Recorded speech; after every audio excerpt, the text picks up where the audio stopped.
Hello, I'm Kumar from Learn with Kumar, and this video clipping is on our Cima August 2020 case study, runabout strategic case study. And my presentation, it's a very short presentation. It's all about the future of runabout.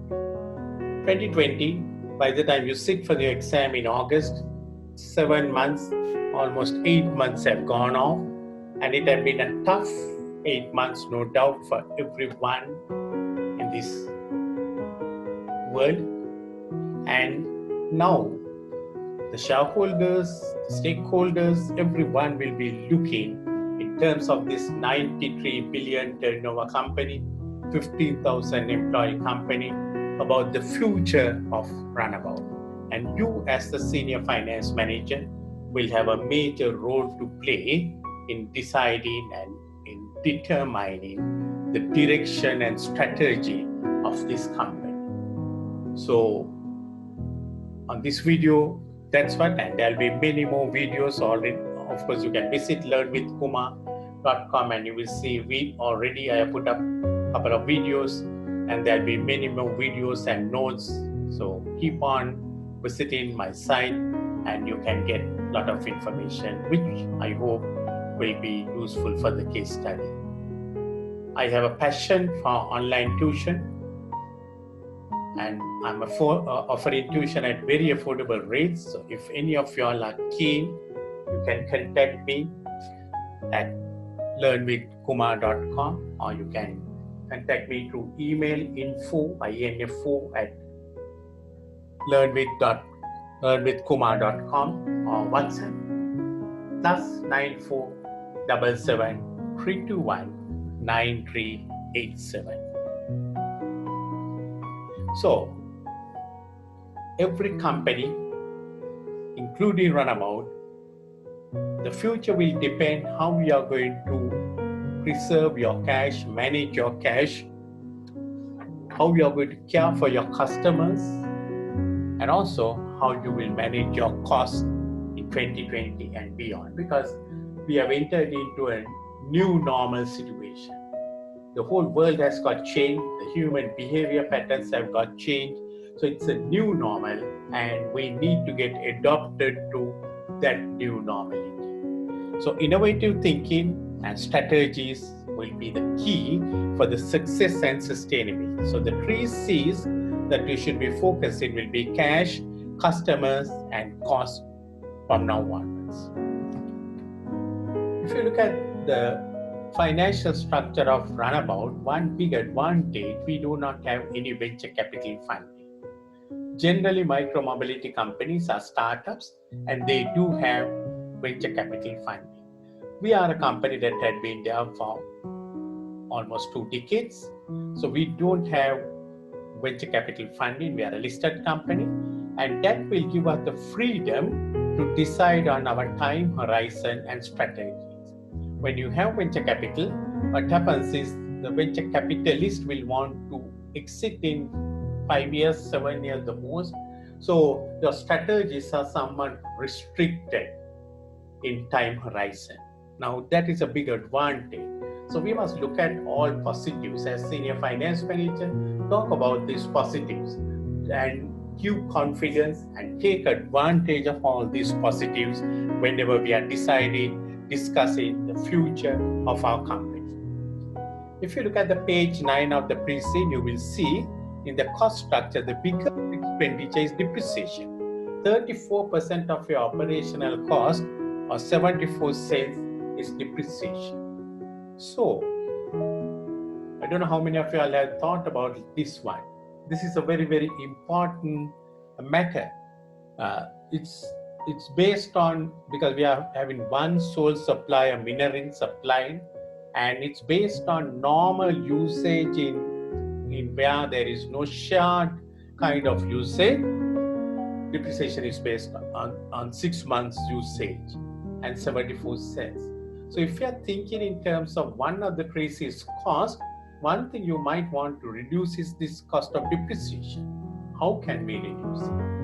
We can reduce it, one, by trying to negotiate with our suppliers We might want to look at many more suppliers rather than depending on one supplier and see whether we can cut down on initial cost. Because post COVID-19, many will be looking for business, so that may be our opportunity to look. And also, how can we make our life period longer? Maybe new technology. There may be new suppliers who can give us a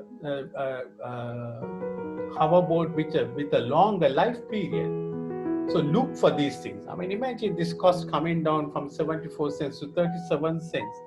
What a huge difference it's going to make. Now, this is what is expected of the senior finance manager. And that's why in the pre-scene, page 9 and 10, they are given this information. We must capture every little information that the pre-scene has given. So, possibility of looking for new suppliers who has new advanced technology, negotiating better prices with the suppliers, could reduce this depreciation cost from 74 to a greater extent.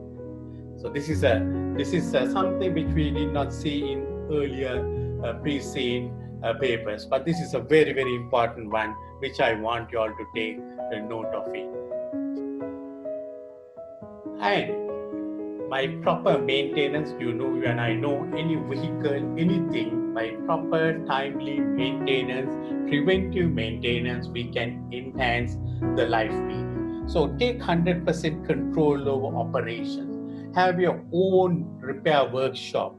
Have full-time staff that they are better trained and you have full control over them rather than outsourcing all that kind of thing.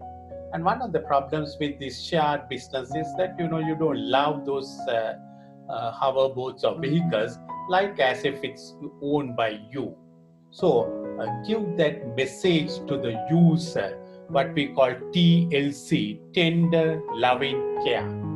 You can use these little terms because this was something which I was hearing in a podcast message from the European head of company, mobile micromobility electric scooter company called Spin, and Felix Peterson, and he was talking about this. So this is why I prepared these slides. Very important, tender loving care. Give that message to the user. Probably you can put a sticker or something. Use it as if it's your own one, so that they will care for it, and that little things can make a big difference in your cost structure and in your profitability. We know that micromobility depends to a great extent with the relationship with the cities, the city fathers. Already we know that there's some kind of a problem between the city father and the transport manager of the central government, but those things are going to affect us. So we need to be very proactive and try to do something about it. So good relationships with cities is very important, but it's more important that we do have a good track record. So far, the pre-sale doesn't indicate anything of bad reputation for our company, which is a positive plus point, good reputation. One thing we must realize that 15 cities have recognized us as one of the key players in this micromobility, that they have given us exclusive rights, at least for the foreseeable future, to operate hoverboards. Now that is probably because of good reputation. And the customers may be quite happy, because if we were not doing well, city fathers and the cities would not have allowed us to continue with a kind of a monopoly situation. Take advantage of all these things. So this is why I always think pre-sale is a very, very important one.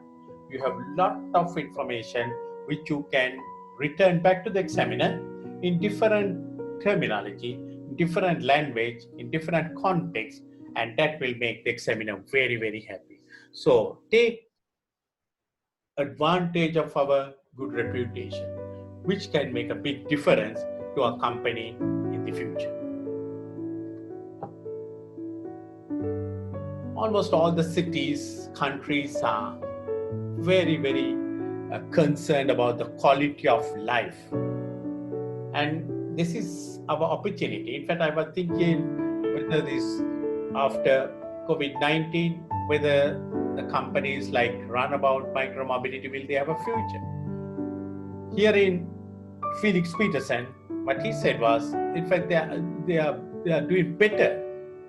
They also thought that they will have a lot of problems, but people are using more hoverboards. If you can give the assurance that your hoverboards are sanitized, people will be using it for more longer journeys than just 5 kilometer kind of a thing. And according to Mr. Felix Peterson, they are using it more frequently now. They are micromobility, the scooters. Where the car owners may not want to take vehicles to the city. There is a lot of congestion and parking, all kinds of problems. And now with COVID-19, people don't want to move about with others, so they may not want to take vehicles. And that way we can, because in London, for example, there's this so-called congestion charges. People will want to avoid all that kind of cost. And we can see this new millennium generation, they are not very keen to own cars.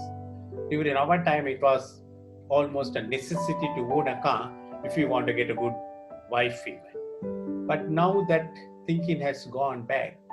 People are not looking for own vehicles, shared vehicles, Lyft, Uber. They have changed the behavior of people, the way. And also we can see in certain countries, bicycle superhighways are coming up.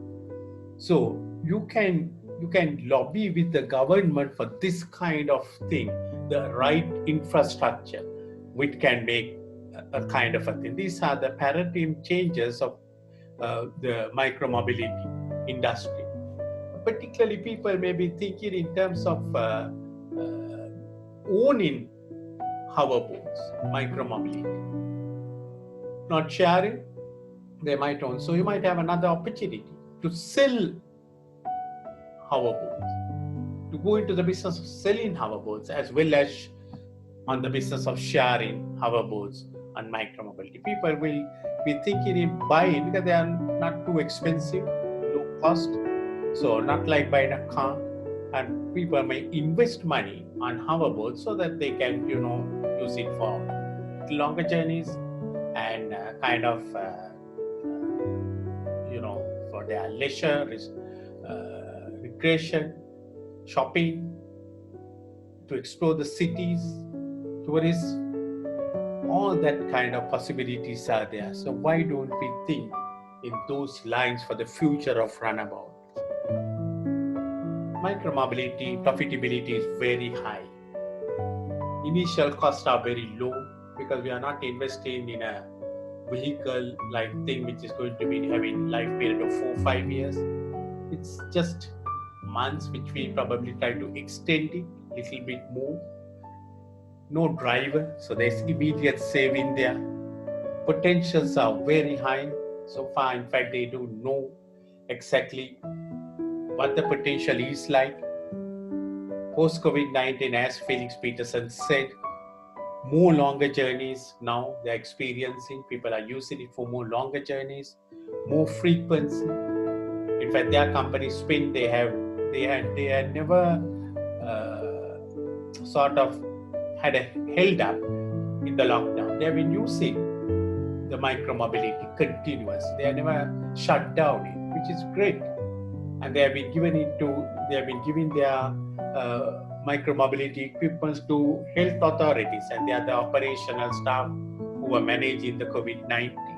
That way they win over corporate social responsibility, corporate profile, and that way also you can make it. So remember, this is a kind of an adverse situation, but we, Cima accountants, we are trained to consider every adverse situation as a blessing. Work it with care, with lot of hope, enthusiasm, and things will move forward. So question is, are you prepared to do that one? So provide hoverboards to health authorities, have a control over all processes. Your staff, everything should be under your control, and so that you can have a process control thing. Today, in the new normal situation, people are working with processes. People are working through digital technology, and we can help to ease off the public transport by offering our hoverboards for longer journeys. So maybe that we have to think of some kind of a longer battery life and all kinds of things. What is impossible? We saw this in this COVID-19. New things have developed, new technologies have developed, and new way of life has developed. So why can't we do it? So post-COVID-19 micromobility will accelerate. Are you ready? This is the challenge for you and me as finance managers, particularly in the August 2020 case study. I strongly believe if you can watch this video and put up few of these things in your answer script, your examiner is going to look at these things in a very positive way. So once again, I want to thank every one of you for watching this video. If you are happy, go to my YouTube channel, Learn with Kumar, and subscribe for it. If you need tuition, contact me, info@learnwithkumar.com, or WhatsApp +9477 321 9387. Even if you are not coming for tuition, if you need any assistance, clarification, just be in touch with me. I'll be very, very happy to help every one of you all. Good luck. God bless all of you.